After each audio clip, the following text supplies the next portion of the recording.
नवीन घडामोडी पाहण्यासाठी आपल्या बारामती झटका या यूट्यूब चॅनलला सबस्क्राइब करा व बेल आयकॉन दाबा म्हणजे ताज्या घडामोडी आपणापर्यंत पोहोचतील। मायनी येथील मेडिकल कॉलेजमध्ये कोरोना काळात मृत रुग्णांना जिवंत दाखवून शासनाचे पैसे हडप केल्याचा आरोप आमदार जयंत पाटील यांनी विधिमंडळ सभागृहात केला होता। यावर स्पष्टीकरण देताना मान खटावचे आमदार जयकुमार गोरे म्हणाले की छत्रपती शिवाजी एज्युकेशन सोसायटीच्या हॉस्पिटलबाबत मृत रुग्णांना जिवंत दाखवून शासनाचे पैसे हडपल्याचे ज्येष्ठ सदस्य जयंत पाटील यांनी केलेल्या आरोपाची चौकशी केली जावी। मात्र त्यांनी एखाद्याचे करिअर उद्ध्वस्त करण्यासाठी केलेल्या आरोपात तथ्य निघाले नाही तर ते सभागृहाची माफी मागतील का, असा प्रश्न आमदार जयकुमार गोरे यांनी अधिवेशनात उपस्थित केला। पुढे बोलताना ते म्हणाले की आमदार जयंत पाटील यांच्यासारख्या ज्येष्ठ सदस्याने बोगस MBBS प्रवेशांचे आरोप असणाऱ्यांच्या सामन्यावरून बिनबुडाचे आरोप केले। मृत रुग्ण जिवंत दाखवून जर पैसे घेतले असतील तर चौकशी आणि कारवाई झालीच पाहिजे। मात्र एखाद्याचे करिअर उद्ध्वस्त करण्यासाठी त्यांनी आरोप केले आहेत। मात्र हे आरोप जर चुकीचे असतील तर जयंत पाटील सभागृहाची माफी मागणार का, असा प्रश्नही त्यांनी विधानसभेत उपस्थित केला आहे। तर आपण प्रत्यक्षच पाहूयात आमदार जयकुमार गोरे काय म्हणतायत।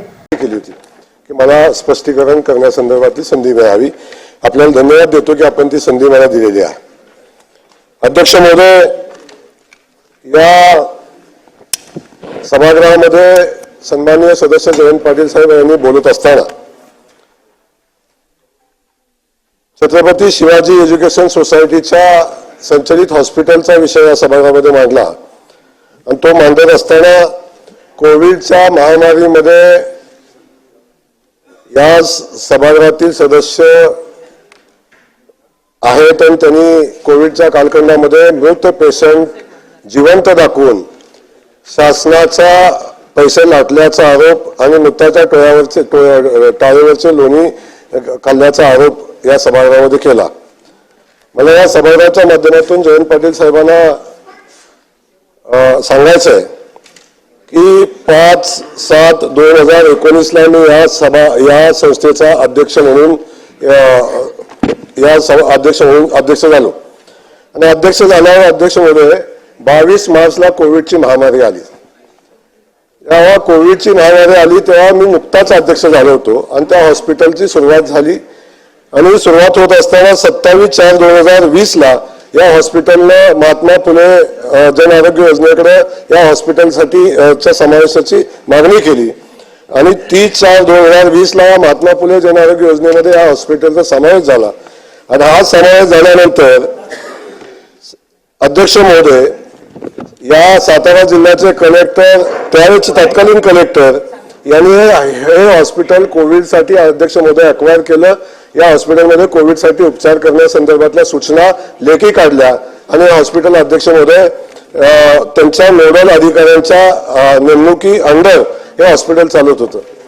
ज्या ज्या कोविड रुग्णांची टेस्ट कलेक्टर ऑफिस कडून सिव्हिल सर्जन कडून ऑथोराइज व्हायची तेव्हा खाजगी टेस्ट होत नव्हत्या अध्यक्ष महोदय, त्या रुग्णांना ऍडमिट करण्याचं काम या हॉस्पिटलमध्ये अध्यक्ष महोदय झालं आणि या हॉस्पिटलला किमान त्या कालखंडामध्ये अध्यक्ष महोदय शासनाच्या कुठल्याही मदतीशिवाय किंबहुना ते हॉस्पिटल जेव्हा मी अध्यक्ष झालो तेव्हा एकही रुपया त्या हॉस्पिटलमध्ये शिल्लक नसताना फक्त कलेक्टर महोदयांनी विनंती केली म्हणून जयकुमार गोरेंनी स्वतःच्या अकाउंट मधले पैसे त्या हॉस्पिटलला ट्रान्सफर करून ते कोविडच्या महामारीमध्ये लोकांचा उपचार करण्यासाठी त्या हॉस्पिटलला मदत करण्याचं काम केलं।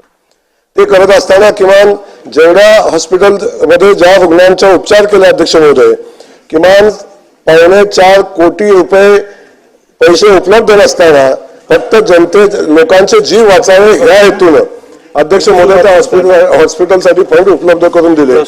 असं असताना ज्या महात्मा फुलेची योजना च्या संदर्भात त्यांनी आरोप केले।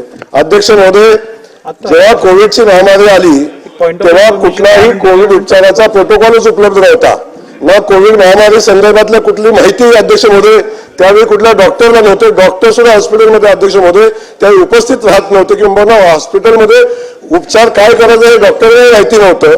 अशा परिस्थितीमध्ये अध्यक्ष महोदय ते हॉस्पिटल आम्ही चालू केलं आणि ते चालू करत असताना अध्यक्ष महोदय या हॉस्पिटलनं जेवढ्या कोविडच्या रुग्णांचा उपचार केले त्यातील फक्त 584 कोविडच्या रुग्णांना महात्मा फुले जन आरोग्य योजनेतून अध्यक्ष महोदय पैसे मिळाले. ते पैसे ज्यांचे क्लेम पे झाले अध्यक्ष महोदय, आपल्या माध्यमातून त्या क्लेम पे पेशंटची यादी अध्यक्ष महोदय मी सभागृहामध्ये पटलावर अध्यक्ष महोदय या ठिकाणी ठेवतोय. जे पेशंट आहेत 584, त्या 584 पेशंटच्या क्लेमच्या पोटी 1,46,00,000 रुपये त्या हॉस्पिटलला जमा झाले. त्याचं अकाउंट स्टेटमेंट अध्यक्ष महोदय या सभागृहामध्ये मी ठेवतोय. या अकाउंटचं अध्यक्ष महोदय, मला माझं खूप गंभीर आरोप केलेले अध्यक्ष महोदय, मला 2 मिनिटाचा विषय, मला 2 मिनिटं मानू द्या. खूप गंभीर आरोप केलेले आहेत आणि एका अशा पद्धतीने अध्यक्ष महोदय बोलणं योग्य नाही. अध्यक्ष महोदय, हे अकाउंट स्टेटमेंट अध्यक्ष महोदय मी इथं ठेवतोय. त्या अकाउंट स्टेटमेंट मध्ये महात्मा फुले योजनेतून या अकाउंटला किती पैसे आले, जयकुमार गोरेच्या अकाउंटमध्ये या अकाउंटमध्ये किती पैसे गेले, याचा सगळा अध्यक्ष महोदय याच्यामध्ये उल्लेख आहे. असं असताना अध्यक्ष महोदय, सन्माननीय जयंत पाटील साहेबांनी सांगितलं या 584 रुग्णाचे पैसे पेड झाले. माझी विनंती या सभागृहाच्या माध्यमातून अध्यक्ष महोदय, मंत्री महोदयांना, शासनाला याची चौकशी झालीच पाहिजे. जर असा कुठलाही मृत पेशंट जिवंत दाखवून जर पैसे घेतले असतील तर मग जयकुमार गोरे असेल किंवा आणि कोणी असेल त्याच्यावर अध्यक्ष महोदय कारवाई झालीच पाहिजे, त्याची चौकशी झाली पाहिजे. पण ही चौकशी करत असताना अध्यक्ष महोदय, या सभागृहामध्ये जयंत पाटील साहेबांच्या सारख्या ज्येष्ठ सदस्याने अशा पद्धतीची कुठलीही माहिती न घेता एका कुणाच्या सांगणे कुणी सांगितलं अध्यक्ष महोदय ही सगळी माहिती, ज्यांच्यावर अध्यक्ष महोदय या हॉस्पिटलच्या कॉलेजच्या माध्यमातून किमान 900 विद्यार्थ्यांचे बोगस MBBS ऍडमिशनचे पैसे घेतलेले आहेत. या सभागृहाने अध्यक्ष महोदय हे सगळं बघितलेलं आहे आणि जयंत पाटील साहेबांच्या याची जाणीव आहे. कारण मी हॉस्पिटल घ्यायच्या अगोदर एक पार्टी त्यांच्याकडे पण गेली होती हॉस्पिटल घेण्यासंदर्भात. अध्यक्ष महोदय, त्यांचेच कार्यकर्ते डॉक्टर सतीश पाटील हे त्यांच्या जवळचे कार्यकर्ते, त्यांचा एक पेट्रोल पंप पण अध्यक्ष महोदय, त्यांच्या मुलाला ऍडमिशन देतो म्हणून 80 लाख रुपये याच व्यवस्थापनाने त्यांच्याकडून घेतले होते. त्या वसुली संदर्भात जयंत पाटील साहेबांनी अध्यक्ष महोदय, मला या निमित्ताने सांगायचे अध्यक्ष महोदय, मला या निमित्ताने सांगायचे अशा पद्धतीचे गंभीर आरोप या सभागृहामध्ये जयंत पाटील साहेबांच्या सारख्या ज्येष्ठ सदस्यांनी करणं आणि एखाद्याचे करिअर उद्ध्वस्त करण्याचा डाव आखणं. अध्यक्ष महोदय, मेलेल्या माणसाच्या टाळूचं लोणी खाणारी भाषा करणं अध्यक्ष महोदय, त्या माणसाच्या टाळूच्या लोण्याचं राजकारण करायचं कारण नाही अध्यक्ष महोदय. ज्यांना लढायचंय त्यांनी निवडणुकीमध्ये येऊन लढा, ज्याच्यावर काय करायचं त्यांनी करा. पण अध्यक्ष महोदय, या जयंत पाटील साहेबांसारख्या सुसंस्कृत, ते म्हणजे माझं नाव घ्यायला पण मला वाईट वाटतं का, त्याला अध्यक्ष महोदय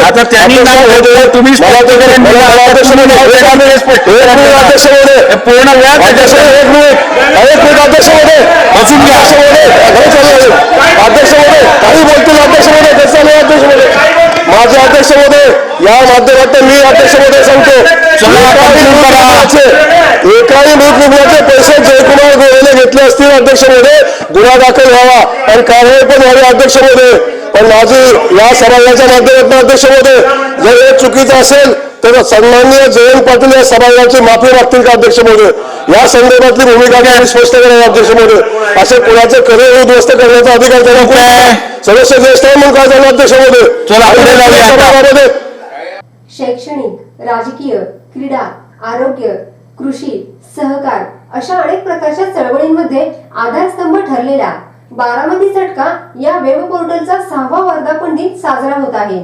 बदलत्या काळानुसार बारामती झटका साप्ताहिकाचे बारामती झटका वेब पोर्टल मध्ये रूपांतर झाले. अल्पावधीतच 7 समुद्रापलीकडे पोहोचलेल्या या वेब पोर्टल वाचकांची संख्या 2,25,00,000 गेली आहे. तसेच बारामती झटका युट्यूब चॅनल पाहणाऱ्या प्रेक्षकांची संख्या 1,10,00,000 पर्यंत पोहोचली असून 53,000 सभासदांनी चॅनल सबस्क्राईब केला आहे. आजपर्यंत साप्ताहिक न्यूज पोर्टल व युट्यूब चॅनलला आपण सर्व प्रेक्षकांनी सहकार्य केले त्याबद्दल मनापासून धन्यवाद. बारामती झटका वेब पोर्टलच्या 6व्या वर्धापन दिनानिमित्त आपण आपली वैयक्तिक, संस्थेची, फार्मची तसेच कंपनीची जाहिरात देऊन सहकार्य करावे. आपल्या सहकार्याची आवश्यकता आहे. नवीन तंत्रज्ञानाचा वापर करून ग्रामीण भागातील जनतेपर्यंत पोहोचून जनतेच्या अडीअडचणी सोडवण्याचा प्रयत्न नेहमीच करणार आहे. आतापर्यंत ज्या पद्धतीने सहकार्य केलं तसं सहकार्य इथून पुढेही करत राहाल अशी अपेक्षा. आपला विश्वासू श्रीनिवास शिवाजीराव कदम पाटील. Mobile number 98 50 10 49 14. 97 66 70 35 14.